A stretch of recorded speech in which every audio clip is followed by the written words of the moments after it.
আসসালামু আলাইকুম ভিউয়ার, আপনার বিকাশ অ্যাকাউন্টের পিন কি লক হয়ে গেছে? লক হয়ে গেলে চিন্তার কোনো কারণ নেই। আপনি চাইলে ঘরে বসে নিজে নিজের বিকাশ পিন রিসেট করতে পারবেন। বিকাশ পিন রিসেটের জন্য আপনাকে কোনো প্রকারের কাস্টমার কেয়ারে কল দেওয়া লাগবে না। আপনি নিজেই নিজের পিন রিসেট করে নিতে পারবেন আপনার হাতে থাকা স্মার্ট মোডের মাধ্যমে। তো কীভাবে পিন রিসেট করবেন সেই প্রসেসটা আমি আপনাদেরকে দেখিয়ে দেবো। তাই ভিডিওতে একটি লাইক দিয়ে ভিডিওর পরবর্তী অংশটুকু কন্টিনিউ করুন। তো বিকাশে পিন রিসেট করার জন্য প্রথমে আপনি ডায়াল প্যাডে চলে আসবেন। ডায়াল প্যাডে আসার পর এখানে আপনাকে একটা কোড তুলতে হবে। কোডটি হচ্ছে *247 দেন হ্যাশ। এরপরে আপনি আপনার বিকাশ সিমে ডায়াল করে দিবেন। বিকাশ সিমে ডায়াল করার পর একটু লোডিং নেবে, দেন আপনার সামনে বিকাশের মেনুটা চলে আসবে।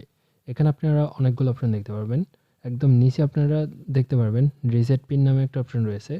পিন রিসেটের জন্য এখান থেকে 10 তুলবেন, ইংলিশে 10 তুলবেন, দেন সেন্ড বাটনের মধ্যে ক্লিক করবেন। সেন্ড বাটনে ক্লিক করার পর এরপরে আপনার সামনে এরকম একটা ইন্টারফেস চলে আসবে, enter your bKash registered NID number. So এখানে হচ্ছে আপনি যে এনআইডি কার্ড দিয়ে বিকাশ অ্যাকাউন্টে রেজিস্টার্ড করছেন ওই এনআইডি নাম্বারটা দিতে হবে। কোনো কারণবশত যদি আপনার এনআইডি নাম্বার জানা না থাকে কিংবা আপনি কোন আইডি কার্ড দিয়ে খুলছেন সেটা জানা না থাকে, তাহলে সেটা কী করবেন সেটা আমি আপনাদেরকে দেখিয়ে দেবো। তো এখন আমি আপনাদেরকে দেখিয়ে দিচ্ছি কীভাবে পিন রিসেট করতে হয়। এখানে আমি আমার বিকাশের এনআইডি নাম্বারটা দিয়ে দিচ্ছি। দেওয়ার পর সেন্ড বাটনে ক্লিক করব।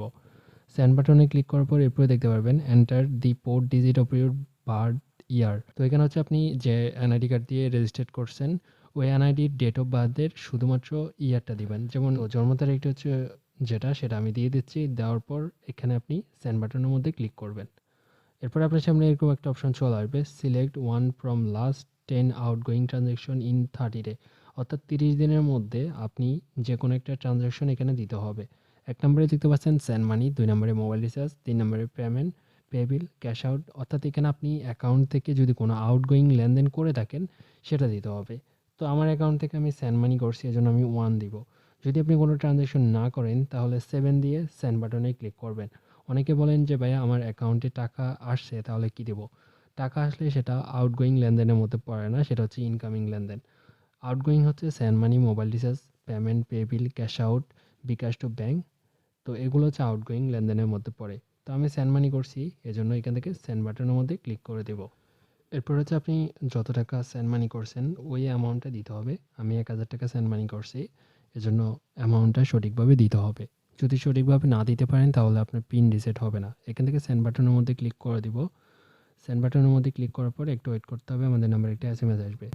তো এখানে দেখতে পাচ্ছেন your bKash account PIN has been reset successfully, এবং এখানে একটা টেম্পোরারি পিন আছে 28882। এটা হচ্ছে আমার টেম্পোরারি পিন। এই পিন দিয়ে আমাকে নতুন পিন সেট করতে হবে।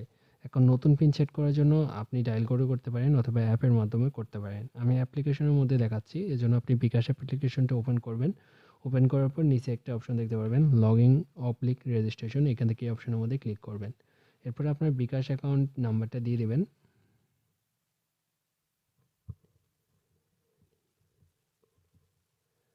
বিকাশ নাম্বারটি দিয়ে পরবর্তী বাটনের মধ্যে ক্লিক করবেন। এরপরে এখান থেকে ওটিপি আসলে অ্যালাউ বাটনের মধ্যে ক্লিক করে দিবেন। এরপরে দেখতে পারবেন এসএমএস থেকে পাওয়া অস্থায়ী পিন দিন। সো আমরা এখানে এসএমএস এর মধ্যে যে পিনটা পেয়েছি 28882, তো আমরা এই পিনটা এখানে দিয়ে দিব 28882। পিনটা দিয়ে পিন কনফার্ম বাটনের মধ্যে ক্লিক করব। এরপরে আপনাকে এখানে একটা নতুন পিন দিতে হবে। তো এখানে আপনি পিন দেওয়ার ক্ষেত্রে কিছু শর্তাবলী রয়েছে, যেমন আপনি একই সংখ্যার পিন ব্যবহার করতে পারবেন না, এবং হচ্ছে 1 2 3 4 5 এই ধরনের পিনও ব্যবহার করতে পারবেন না। সো এখানে আমি পিন দিচ্ছি, দেন নিচের বক্সের মতো সেম পিনটা দিয়ে দিব, কনফার্ম পিন দিব। কনফার্ম পিন দেওয়ার পর পিন কনফার্ম করুন অপশনের মধ্যে ক্লিক করব। দেন দেওয়ার পর দেখতে পারবেন আমাদের বিকাশ অ্যাপে লগ ইন হয়ে যাবে। তো এখানে শুরু করুন বাটনে ক্লিক করবেন। দেখতে পাচ্ছেন আমার বিকাশ অ্যাকাউন্টটি কিন্তু লগ ইন হয়ে গেছে।